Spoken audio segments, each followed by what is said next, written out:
मित्रों नमस्कार। Parameter of law के इस चैनल में मैं आपका मित्र रिटायर्ड जज अशोक शर्मा आपका हार्टली वेलकम करता हूं।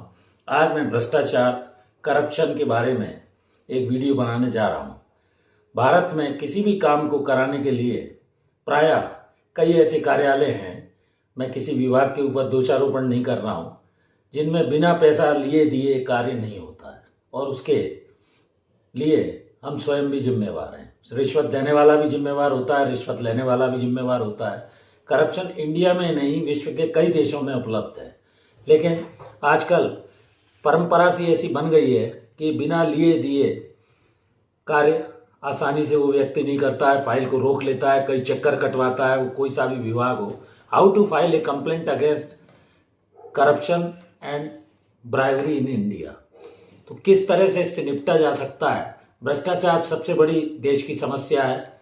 एक जनरल वीडियो बना रहा हूं, मैं ये नहीं कह रहा कि सभी अधिकारी भ्रष्ट हैं या सभी ऑफिसों में ऐसा होता है, लेकिन प्रायः आप खुद अनुभव करेंगे, चाहे वो म्यूनिसिपैलिटी हो, चाहे पीडब्ल्यूडी हो, चाहे नगर निगम हो, हॉस्पिटल हो, जेडीए हो, कहीं भी नगर निगम से लेकर छोटे छोटे विभागों में आपको अपना क्लियरेंस कोई भी काम कराने के लिए ये सब व्यवस्था करनी पड़ती है। तो घूसखोर भ्रष्ट ऑफिसर के खिलाफ आप कैसे क्या कार्रवाई करेंगे, इस वीडियो में मैं कुछ टिप्स आपको बताऊंगा। इस देश की भ्रष्टाचार एक सबसे बड़ी समस्या है और हम ये नहीं कह सकते कि सभी ऑफिसर भ्रष्ट हैं, लेकिन आजकल ये पैमाना बढ़ता हुआ नजर आ रहा है। इसके लिए आपको एंटी करप्शन ब्यूरो राज्य में एक संस्था बनी रहती है। इस एंटी करप्शन ब्यूरो में लिखित शिकायत आप दे सकते हैं, मेल कर सकते हैं, व्हाट्सअप कर सकते हैं, वहाँ का टोल फ्री नंबर रहता है। सरकारी ऑफिसर जो भी है वो डायरेक्ट नहीं भी लेता है तो उसके नीचे के कई अधिकारी उसके नाम से पैसे लेते हैं, घूसखोरी करते हैं, भ्रष्टाचार करते हैं और तभी वो फाइल क्लियर हो पाती है।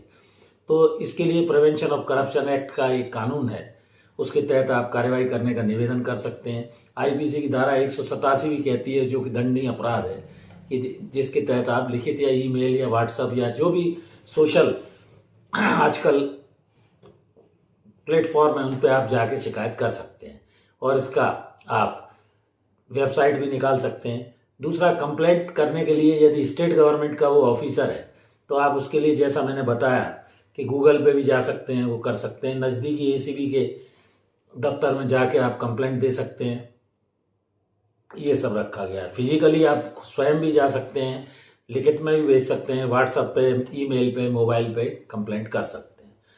नेक्स्ट है सेंट्रल गवर्नमेंट का अगर कर्मचारी है तो सेंट्रल विजिलेंस कमीशन बना हुआ है इसके बारे में।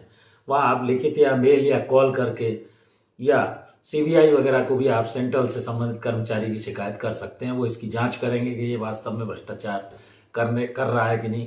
इसके लिए फिर वो आपको बुलाएंगे, आपसे रुपये पैसे जो भी मांग हो रही है वो आप साथ में जाएंगे, उतना पैसा लेके जाएंगे, उस पर वो उस आपकी आइडेंटिटी डिस्क्रीज फिनोफ्थलीन पाउडर लगाते हैं और वो उसको देते समय ट्रैप कर लेते हैं। अब जहाँ तक ट्रैप का प्रश्न है, कई बार आप आइडेंटिटी अपनी रिवील या छुपाने की कहते हैं तो वो वैसा भी कर सकते हैं। सीक्रेट रखने की आप अगर प्रार्थना करते हैं कि मेरा परिचय क्लोज ना, मतलब डिस्क्लोज ना हो, तो एंटी करप्शन ब्यूरो आपके साथ जाती है। आप रुपये पैसे जितनी डिमांड हो रही है उसमें कुछ किस्तों में भी दिए जा सकते हैं, फिनोफ्थलीन पाउडर लगा के, और वो उसको ट्रैप करते हैं, उसकी आगे की कार्रवाई करते हैं। वो गुलाबी रंग का हो जाता है। ये रिश्वत देना, जैसा मैंने बताया, ये भी एक अपराध की श्रेणी में आता है। जो रिश्वत दे रहा है, ये मत समझिए कि आप रिश्वत दे रहे हैं तो आप अपराधी नहीं है। अगर वो अधिकारी ईमानदार है और वॉलंटियरली सेक्शन 12 में ये है तो वो भी कानूनन अपराध है। आप स्वयं उससे काम कराने के लिए उसको रिश्वत पेश करते हैं तो ये कानूनी अपराध है। गलत फहमी मत रखिए, और इंडिविजुअल जो पर्सन है वो सही भी हो सकता है।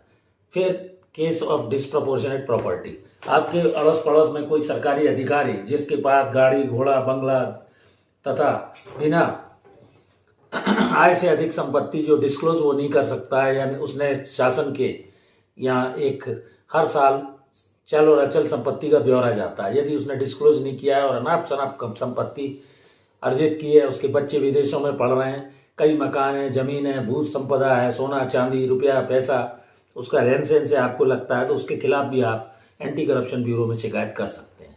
तो मैंने ये एक सरल सा तरीका आपको, how to file a complaint against the corruption and bribery, अगर कोई आपसे रिश्वत मांगता है इन इंडिया, तो ये भ्रष्टाचार समाज की सबसे खराब स्थिति इसके कारण हो रही है। उस भ्रष्टाचारी को आप पकड़वा सकते हैं, ये देश की सबसे बड़ी समस्या है और इसके लिए आप कार्यवाही कर सकते हैं। वीडियो कैसा लगा लाइक कीजिए, शेयर कीजिए, चैनल से यदि नहीं जुड़े हैं तो चैनल को सब्सक्राइब कीजिए। मेरी धर्मपत्नी श्रीमती अर्चना शर्मा का भी यूट्यूब पर एक चैनल है, अर्चना RTF के नाम से, उसे चाहें तो आप सब्सक्राइब कीजिए, उसके वीडियोस देखिए, लाइक कीजिए, शेयर कीजिए। इस वीडियो में यहीं तक, कल फिर मिलते हैं नए वीडियो के साथ। Thank you for watching this video.